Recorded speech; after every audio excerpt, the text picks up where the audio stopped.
Welcome back to Ferocious Education. This is Dad. Today we're going to be talking about Palantir. Now this one here I've covered a few times before. If you'd like to watch my previous video, you'll find it in the description below. Make sure to drop a like to this video to help this channel grow. Subscribe and leave notifications on, and let's jump right into this one. So Palantir here did cover quite a bit about it. You do have Foundry, Gotham, and other different products, for instance, relating to SAS and data management. They're not more of a data company, but an overall tech company. So some of the latest news that we do have, it starts with Lauren Friedman, Stats, joins Palantir Board of Directors, and that happened effective January 18th, 2021. And Ms. Stats brings a wide range of business and leadership experience, including 15 years of experience at Accenture, and where she reserved the senior advisor role to Fortune 100 companies. She helped her clients develop new strategies, optimizing operations and managing large-scale changes. So that is something positive there. And then Palantir also issues additional details regarding its inaugural demo that is currently happening at 4:30, which is today, which was an hour and a half ago. And it really goes through their software. Now, other news that I haven't covered before is Palantir providing technology to enhance safety and reliability of electric grid in California. Palantir selects to deliver prototype for the Army Ground Station modernization. Already covered that. You have Fujitsu Limited signs $8 million contract as Palantir Foundry customer and becomes the first distributor of Foundry modules in Japan. And you do remember they do have expansions of their products and their company in Japan. So that gives us a bit more perspective on the latest news. Institutional buyers here, what we do have is addition of shares on it, and it looks like institutional is increasingly bullish about this one, and that's a good thing.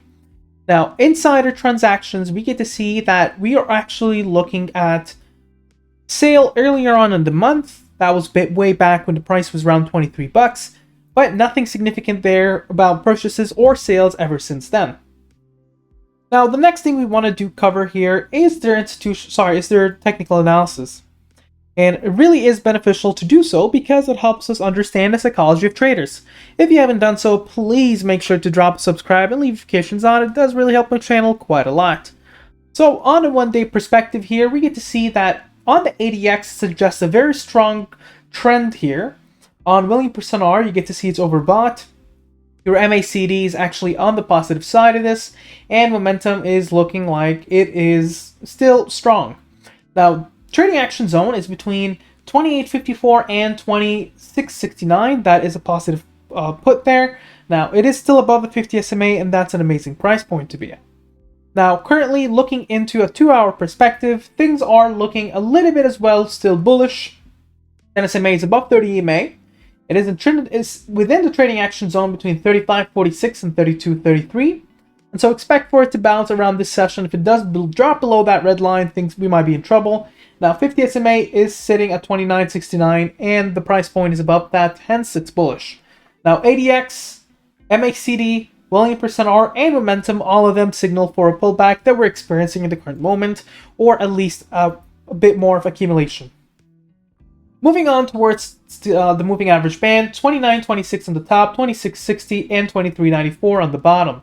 Stochastic fast and stochastic flow are both looking really good. They're bullish and they're heading upwards, and that is a really good indication of their strength, and there is yet still to come more about this one.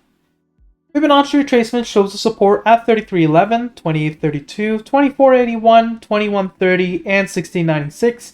The only resistance on this one, on the Fibonacci retracements, is the 39.58. Now, if we were to go ahead and go on for the last month on the 2-hour perspective, we're able to determine that there is currently a bit of a resistance at 34.48, below their support at 33.56, below there 32.54, 27.94, 25.61, 24.50, and then diving down to the 22.50. Now, moving on towards resistances, as I did mention earlier, 1 and 36.33. Now it comes to the question to Ed, what do you think about this one? Well, definitely on the longer term, I love Palantir. They have a lot of different potentials. They're good on book. Yet, in the short term, I definitely think that we are probably due for a little bit of a pullback. Remember, it's an uptrend that we're getting to see here, and that is bullish. But yet, with every uptrend, there is a pullback. Just Be aware for it to not drop below the 27.53, as we might be in trouble after there, and not to escape the trading action zone.